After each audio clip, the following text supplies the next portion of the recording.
Ministers have announced an extra £150 million for adult social care services this financial year. It's part of the latest local government finance settlement, which will be debated and voted on by MPs later today. The promise of extra cash looks like it's placated some Conservative backbenchers who were threatening to rebel over the plans. However, councils say that they're still facing squeezed budgets in the years ahead. Gary Porter is a Conservative peer and the chairman of the Local Government Association. He joins me now. Gary Porter, you're getting 150 million. It's my understanding for this financial year, it's better than nothing. It would seem to me that it does nothing to resolve your long-term financial situation. I think we need to make it clear it's a lot better than nothing. Last week we were facing being £190 million lighter in cash than we are today. So it's a big achievement given that the Treasury weren't prepared to give any ground. Secretary of State's done well to achieve what he has. But clearly we all know that adult social care, so that's people looking after your mum, your dad, your elderly relatives, we haven't got enough money in the system. Well, I'm told you've got a funding gap of £2.3 billion by 2020. Is that true? Yes, by 2020, and there's a need for another £1 billion into the marketplace now to make it sustainable. We've seen on the news in the last couple of weeks big care homes going out of business, giving contracts back. So what would you like? So you got the 150 billion. You think it's a lot better than nothing. It's certainly better than nothing. What do you want the government to do now? We urge them to move quickly on the green paper, and we should have a seat around the table. Our people who provide the care system need to be at that table to sort it out. But what would you be asking them to do if you were around that table? We need to get more money into the system. At the moment, the Treasury take half of the business rates we collect as a country. So as councils, we collect £26 billion a year. We get 13 of that back into the system. The Treasury take the other 13. We could fix this this problem in the morning by just letting us keep all the business rates we collect. Keep all 26 billion? Yeah. I have a funny idea the Treasury is not going to agree to that. Yeah, I have a funny idea that they're not going to agree to it either, but on the basis I don't want to go out on a limb, but I don't think you're going to get that. Yeah, but it's a local tax. Why isn't it being spent on local services? Because the Treasury thinks it's got no money either. That's why the Chancellor keeps on looking for obscure ways of putting up tax. Maybe that's what they need to consider doing, but they shouldn't be using local tax to pay for national services. Right. Local tax should be for local services. Can I just say, will local authorities, to try and meet some of this funding gap, are council taxpayers in for a regular round of 6% rises? They can do 3 without a referendum and another 3 if it's for social care. Is that going to be widespread now? Well, that won't be able to carry on because the period where we can put up the 3s for adult social care come to an end. So as it stands at the moment, we'll be back to a 3% cap on council tax. But why should it be capped? Why shouldn't the council be able to determine how much it needs to charge its local people for its local services? It's not a place for the government to be in. We don't have a referendum on any other tax. All right, let me put that. We're going to say goodbye to you, but you've given me my next question, for which I'm grateful. Thank you very much, Gary Porter. Why is council tax capped? Well, we've introduced a lot of flexibility, being able to increase council tax by 3%, an additional 3% on the adult social care precept. The government has got an excellent record on keeping council tax down. We froze it throughout the course of the last Parliament. But why is it government? It's council. The key is it's not government tax. It's council tax. Well, why do you control what councils are taxing? Well, we think this is the right balance, that councils can raise more.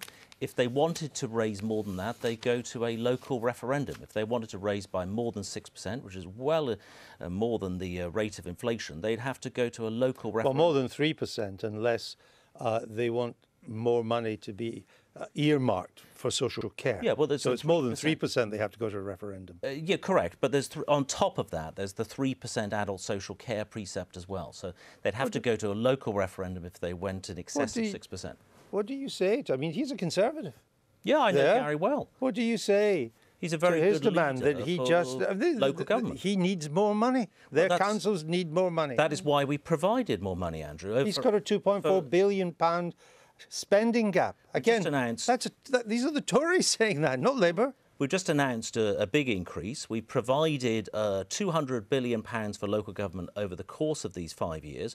And we've also announced a green paper later this year to look again at the long-term aspects of the funding of social care. The funding gap is £2.4 billion by 2020.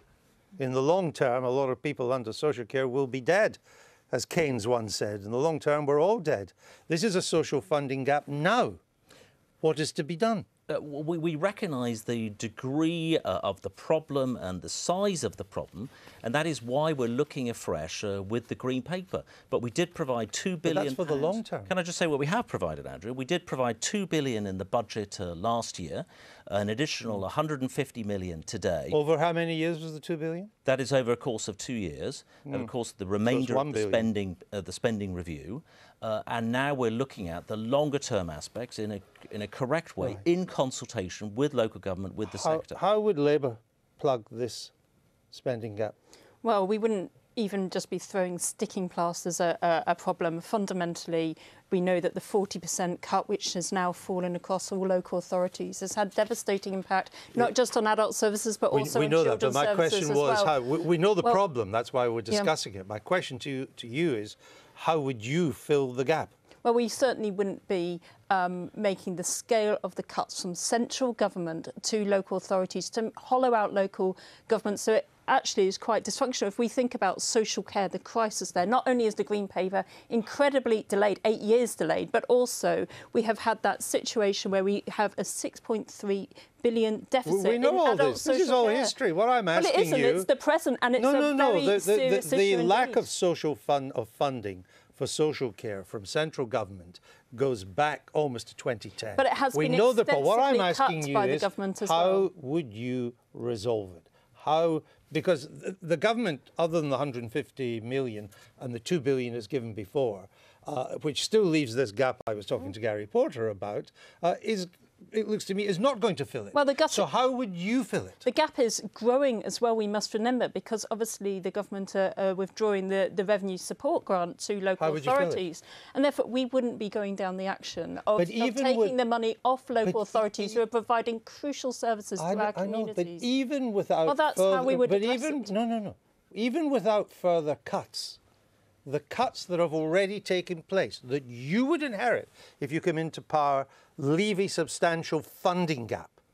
How would you fill it? Well, we've already set out in our manifesto, if you note back to last summer, about the investment, tell me what you would say. The investment that we will put back into local government to ensure that we can pay to care for our most vulnerable people in our communities, whether children, whether adults. So how much would you put in then extra to social care compared to now? I don't have those figures on me, but what I've said is there is a 6.3 billion funding gap there, and we see caring for the most vulnerable as an essential part of what we do in the future. So would you fill that gap by an increase of 6 billion?